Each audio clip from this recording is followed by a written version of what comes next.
அடுத்த உபத்தலைப்பு சமைப்பவர் பரிமாறுபவர். சமைக்கிறவர் பரிமாறுகிறவர் ஆகியவர்களுடைய சுத்தமான பிரேமையால் ஆகாரம் சாத்வீகமாகிறது.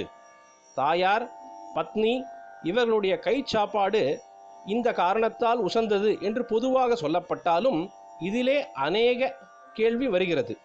ஜெனரலாக அவர்களுக்கு பதி புத்திராளிடம் பிரேமை உண்டு என்றாலும் சமைக்கிற போதும் பரிமாறுகிற போதும் இந்த பிரியம்தான் அவர்கள் மனசில் ரொம்பி இருக்கிறதா என்ன? எதையாவது நினைத்து கொண்டு, யாரையாவது திட்டிக் கொண்டு, எரிச்சல் பட்டு கொண்டு, அலுத்து கொண்டு அவர்கள் சமைத்திருக்கலாம். அப்போது அதன் எஃபெக்ட் சும்மா விடுமா? கதையிலே ராஜாவும் அவனுடைய மடப்பள்ளிக்காரர்களும் பிரியத்துடனும் பக்தியுடனும் பண்ணி போட்டும் கூட சாப்பிட்டவரோ மகானாயிருந்த போதிலும் அரிசி எவனிடமிருந்து ஆர்ஜிதம் செய்யப்பட்டதோ அவனுடைய திருட்டு குணம்தான் போஜனத்தில் ரிஃப்ளெக்ட் ஆயிற்று என்பதிலிருந்து நாம் இன்னும் டைரக்டாக சம்பந்தப்பட்ட சமையல்கார பரிசாரகர் விஷயத்தில் அவர்கள் அம்மாவாகவோ அகத்துக்காரியாகவோ இருந்தாலும் கூட ஜாக்கிரதை பண்ணிக்கொள்ள வேண்டும் என்று சொல்கிறது. ஸ்தோத்திரங்களையோ பகவன் நாமாவையோ சொல்லிக்கொண்டுதான் ஒரு ஸ்திரீ அரிசி பொறுக்குவதிலிருந்து காய்கறி நறுக்குவதிலிருந்து ஆரம்பித்து அரிசி களைந்து உலையில் போட்டு அது பக்குவமாகி பரிமாறுகிற வரையில் இதை தொடர்ந்து செய்யணும். சாப்பிடுகிறவனும் கோவிந்த கோவிந்த கோவிந்த என்று சொல்லிக்கொண்டே சாப்பிடணும். இப்படி செய்தால் போஜனத்தின் ஷட்ரசத்தோடு அறுசுவையோடு நாமரசமும் சேர்ந்து அதன் தோஷத்தையெல்லாம் போக்கிவிடும் என்று பெரியவர்கள் சொல்லியிருக்கிறார்கள். வாஸ்தவம்தான். நாமாவுக்கு இல்லாத சக்தி எதற்குமே இல்லை. அது சர்வ பாப பரிகாரம், சகல தோஷ நிவர்த்திகரம் என்பதெல்லாம் வாஸ்தவம்தான். ஆனாலும் சொல்கிறவர் எந்த அளவு கான்சன்ட்ரேஷனோடு சொல்கிறார் என்பது முக்கியமாச்சே. தினம் தினமும் சொல்வதில் மனசு கலக்காமல் மெக்கானிக்கலாக ஆகிவிடக்கூடாதே. இப்படியெல்லாம் நினைத்து பார்த்தால் குழப்பமாக இருக்கிறது. சாத்வீக ஆகாரம் என்றால் கிளப்பு ஹோட்டல் கூடாது, கேன்டீன் கூடாது என்று சுவாமிகள் சொல்வார் என்று எதிர்பார்த்தோமானால் அவர் இன்னும் ஒரு மடி பேலே போய் அகத்து மனுஷர்கள் சமைத்து போடுவதற்கும் தோஷம் கொண்டு வந்து விட்டாரே என்று தோன்றும். கிளப்பு, கேன்டீன், ஹாஸ்டல், மெஸ் இதுகள் எதையுமே நான் ஒப்புக்கொள்வதற்கு இல்லை. நான் என்றால் என்ன?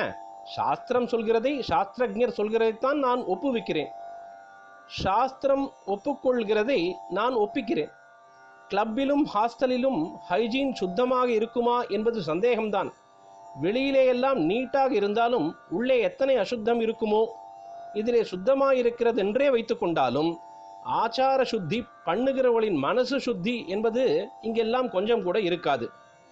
பகவத் ஸ்மரணையோ நாம் நன்றாயிருக்க வேண்டும் என்ற பிரேமையான எண்ணமோ ஆச்சார அனுஷ்டானமோ துளிக்கூட இல்லாத எவரோ சமைத்து போடுகிறதை சாப்பிடுவதில் ஒரு நல்லதும் வராது. வேற எந்த தொழிலும் கிடைக்காமல் தான் அநேகமாக இதற்கு வருவான். ஆதலால் அவருக்கு புத்தியும் அதிகம் இருக்காது. இந்த நாளில் எல்லோரையும் பிடித்து ஆட்டுகிற பொருளாசை, சினிமா, பாலிடிக்ஸ் இவற்றில்தான் அவர்கள் தோய்ந்து போனவர்களாக இருப்பார்கள். அதனால் இவன் கை சாப்பாடு நல்லது பண்ணாதது மட்டுமில்ல, கெடுதல் கூட பண்ணும். மனசு சுத்தம், வெளி சுத்தம் இரண்டையும் இணைக்கிற ஆச்சாரத்துக்கு கிளப்பிலும் மெஸ்ஸிலும் ஏது இடம்? ஒரே எச்சில் துப்பல்தான். தினம் ஒரு தட்டில், பல பேர் சாப்பிட்ட தட்டில் தின்னணும். கோமயம் சாணி போட்டு எச்சில் இடுவதை பற்றி நினைத்து கூட பார்க்க முடியுமா என்ன? டேபிள் நாற்காலியில் உட்கார்ந்து கொண்டு பரிசேச்சனம், பிராணாகுதி பண்ணலாமா?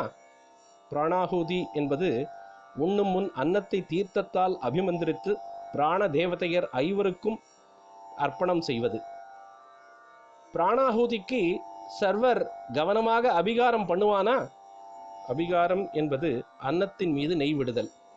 ஏதோ தின்றோம், இந்த மாம்ச பிண்டத்தை வளர்த்தோம், ஜிஹ்வா சாப்பல்யத்தை, அதாவது நாக்கின் சபலங்களை அதனால் தீர்த்து கொண்டோம் என்றால் சாஸ்திர விதி எதுவுமே வேண்டாம். ஆனால் இதற்காகவா ஈஸ்வரன் ஆறறிவுள்ள மனுஷனாக நம்மை படைத்திருப்பது? இப்படித்தான் என்றால் மிருக சிருஷ்டியோடேயே நிறுத்தி கொண்டிருக்கலாமே. அமிர்ததாரை தொடர்ந்து பொழியும். பிரதோஷ சங்கர பிரத்யக்ஷ சங்கர தென்னாருடைய பெரியவா போற்றி, எந்நாட்டவர்க்கும் இறைவா போற்றி, சர்வஜா சர்வவியாபி பெரிவா சரணம், மாய பிறப்பிற்கும் மகா பெரிவாடி போற்றி.